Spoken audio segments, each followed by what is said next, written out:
Hi everyone, Namaskar. In today's video, we are going to continue the polity series, and we were discussing in the last lecture about different salient features of the Indian Constitution.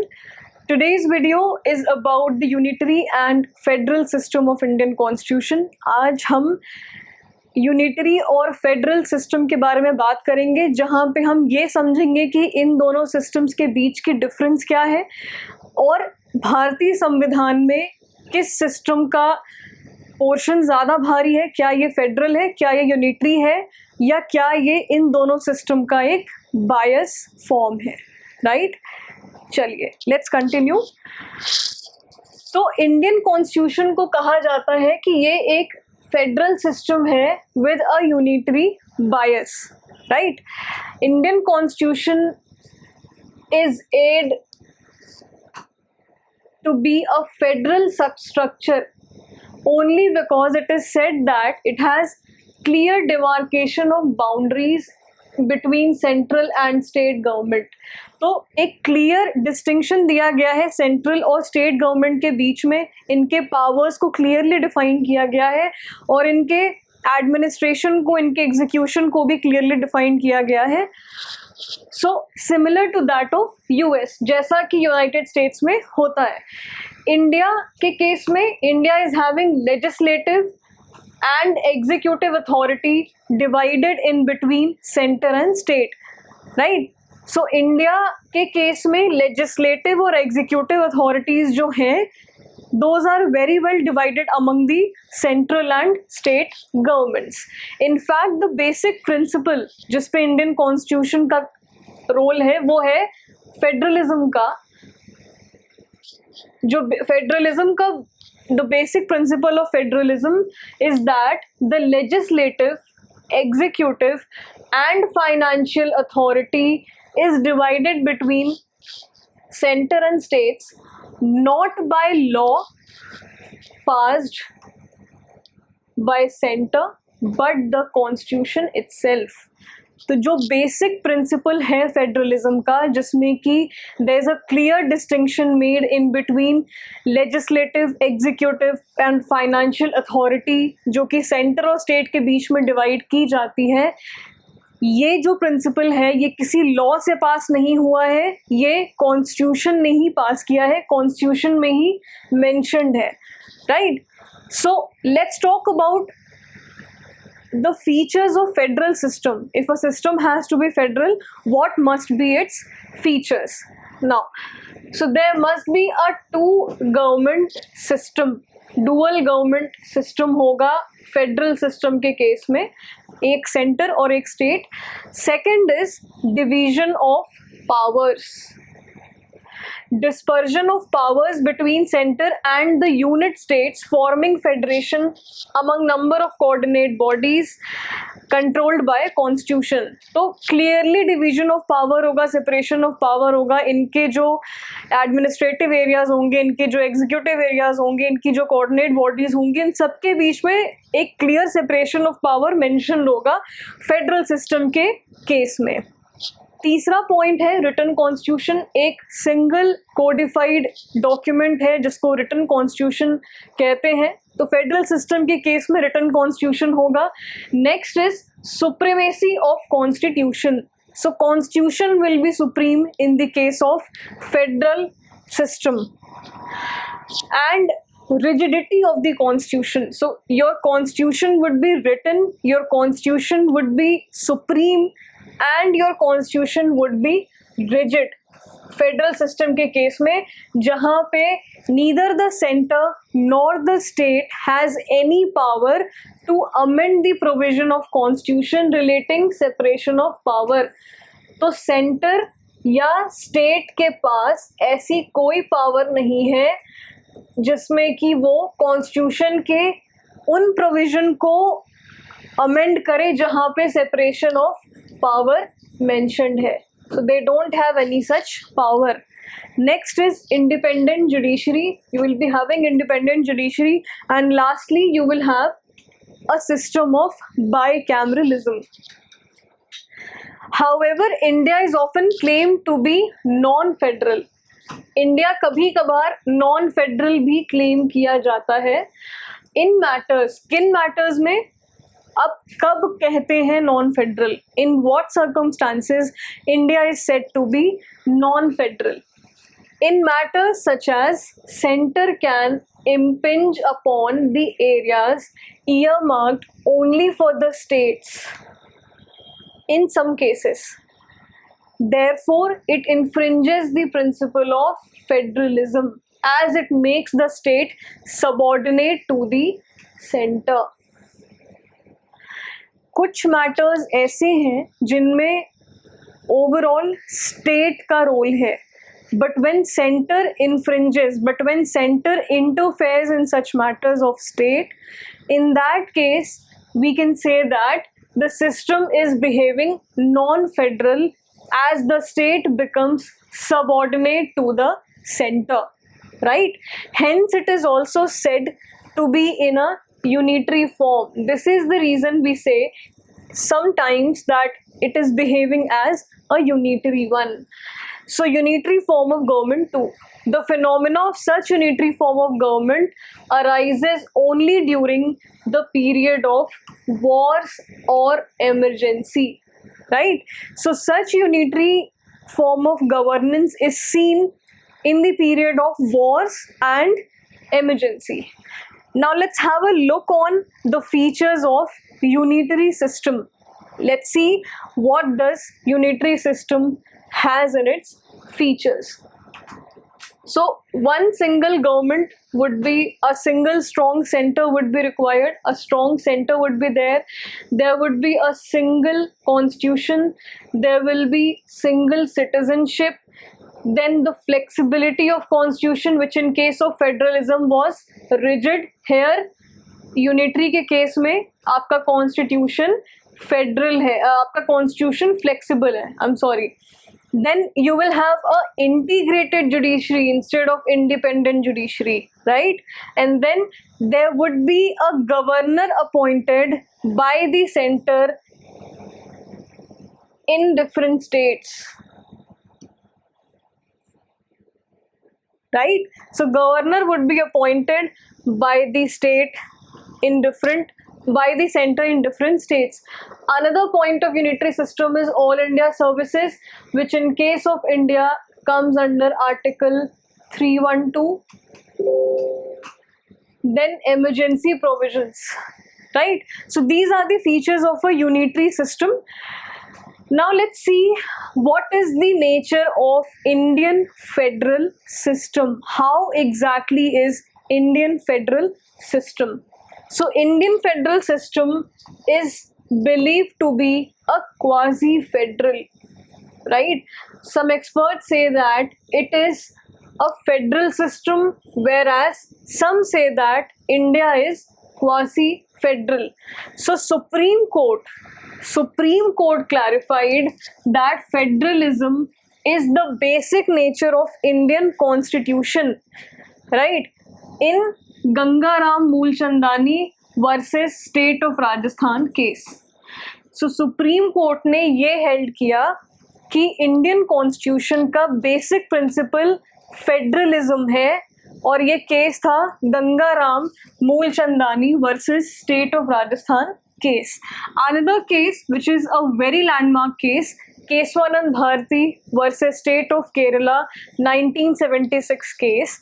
The Supreme Court ruled that all provisions of constitution including fundamental rights can be amended, right?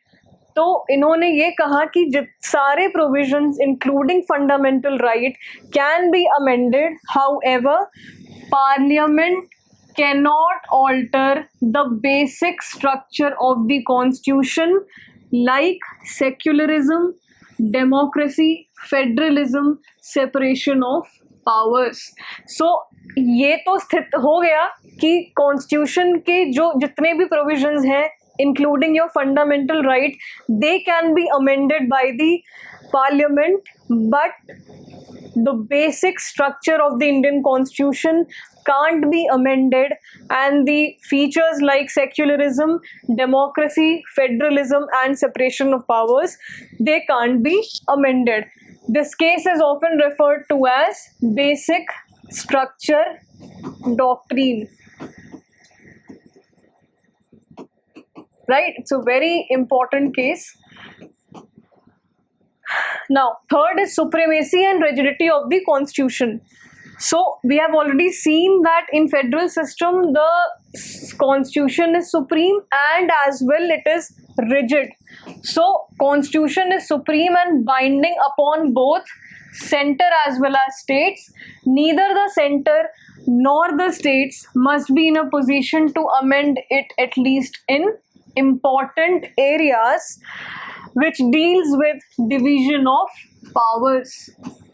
Separation of power, division of power, secularism, democracy, federalism, इनके case में आपके पास ऐसा कोई right नहीं है कि आप इनको अमेंड करो. Federal constitution has to be rigid in some areas and these are the areas, right. Next is all the three forms of emergencies. All the three forms of emergencies, center can become dominating. Center can become dominating over the states, and distribution of powers between center and state may shift in the favor of center. We have already seen that in the case of emergencies and war, the center takes the administrative executive roles of the state, and the state and the center comes in the dominating position. Thus, this provision also dilutes the federal structure of Indian polity, right? Therefore, Indian constitution has been designed to function both federal as well as unitary as per the need of the time, right? However, for doing this, Indian constitution has been criticized that Indian federation changes its shape and character, which is seen as a serious flaw in the federal design. ये एक कमी के तौर पे देखा जाता है कि भारतीय संविधान दोनों तरीके से एक्ट करता है, but considering the Indian geography, cultural, political and historical realities, इतनी uniqueness है Indian पॉलिटी, हिस्ट्री, ज्योग्राफी में, इन रियलिटीज़ की रिक्वायरमेंट को कंसिडर करते हुए we can say that it is actually not a flaw, rather it is the federal and unitary need, right. ये एक नीड बन जाता है टाइम का. As per time the character behaves as per the need, ठीक है. So we have understood कि federal completely क्या है. We have understood how does India behaves, how does the constitution, how does the principle and system behaves. Let's have a look over unitary or non-federal features of Indian constitution. Indian constitution के case में जो unitary system आता है वो किन किन provisions में आता है और इनके features exactly क्या हैं. So we'll see that in Schedule 7 of Indian Constitution, which distributes the legislative powers between center and states, making India appear federal. However, this distribution is heavily in the favor of center. अब हम ये समझ रहे हैं कि unitary किस case में कहा जाता है, क्यों कहा जाता है, यूनिटरी का जो इंडिया का जो यूनिटरी फीचर है इंडियन सिस्टम का वो क्यों कहा जाता है. सो शेड्यूल 7 ये डिस्क्राइब करता है कि लेजिस्लेटिव पावर डिस्ट्रीब्यूट हो रहे हैं सेंटर और स्टेट के बीच में, मेकिंग इंडिया अपीयर फेडरल. लेकिन जो डिस्ट्रीब्यूशन ऑफ पावर है वो ज़्यादातर सेंटर के साथ है, इसलिए इसको यूनिटरी बायस कहा जाता है. Now let's have a look on the examples. तो लिस्ट 1 जो है उसको यूनियन लिस्ट कहते हैं. Union list is the largest and carries most important subjects of legislation, which even allows center to collect much of the revenue. That is because of Schedule 7, center enjoys greater share in the financial resources, right? List 3, which is the concurrent list, it includes power to be considered by both union and state government in which parliament's claim is superior. Concurrent के case में state list 2, it contains subjects of local importance and even on these subjects state cannot claim exclusive jurisdiction. State list has list 2, right? It is the subject, it contains the subject of local importance, but in subjects पे भी solely state का jurisdiction नहीं है. Center parliament can very well interfere in these areas. For example, under the 5 extraordinary conditions mentioned below, right? Now I'll be telling you 5 extraordinary conditions जिनमें की states can, जिनमें center can very well interfere with the state matters. So first condition is Article 249. Parliament has exclusive power to make any law with respect to any matter not enumerated in concurrent list or state list. Such power should include the power of making any law, imposing a tax not mentioned in either of those lists. So if Rajya Sabha passes a resolution by a majority of not less than 2/3 of the members present and voting, and it is in the national interest that Parliament must legislate over the state subject, then Parliament assumes legislative jurisdiction over specified state subjects. अगर राज्यसभा एक resolution पास करता है, not more than एक resolution पास करता है जिसमें की majority जो है वो not less than 2/3 of the members present and voting, और अगर ये resolution एक national interest को consider करके किया जा रहा है तो पार्लियामेंट उस केस में ज़रूर लेजिस्लेट करेगा स्टेट मैटर्स के ऊपर जहाँ पे नेशनल इंटरेस्ट की बात आती हो. Next condition is article 250. Putting national emergency, parliament assumes concurrent legislative jurisdiction over the subjects under state list 2. तो नेशनल इमरजेंसी के केस में पार्लियामेंट के पास कॉन्करेंट लिस्ट के ऊपर जुरिस्डिक्शन करने की पावर भी आ जाती है. Article 252, power of parliament to legislate for 2 or more states by consent and adoption of such legislation by other state, right? तो अगर कोई स्टेट रिक्वेस्ट कर रहा है 2 या 2 से अधिक स्टेट्स उनकी कंसेंट से कि पार्लियामेंट जो है वो लेजिस्लेट करे, तो there would be a legislation assumed by the parliament as well.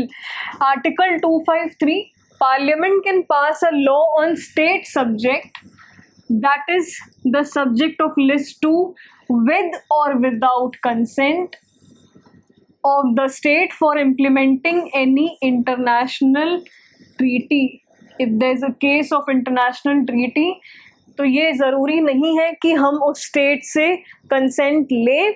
Parliament can assume legislation over that state also. Last condition is Article 356, which is the precedent rule, national emergency.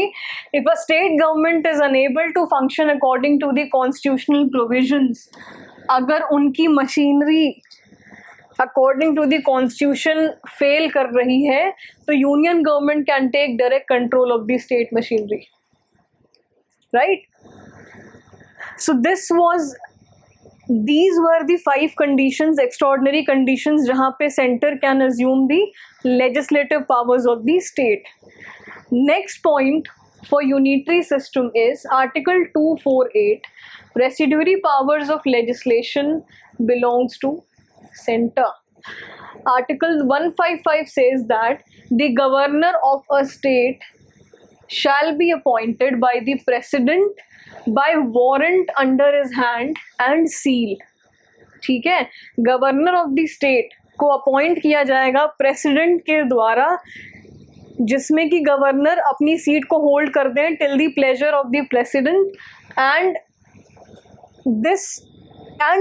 see, this is the way that a person who has been appointed by the center comes under the influence of the center, right? And by controlling the governor, center can very well influence the working of states, dominate over the states.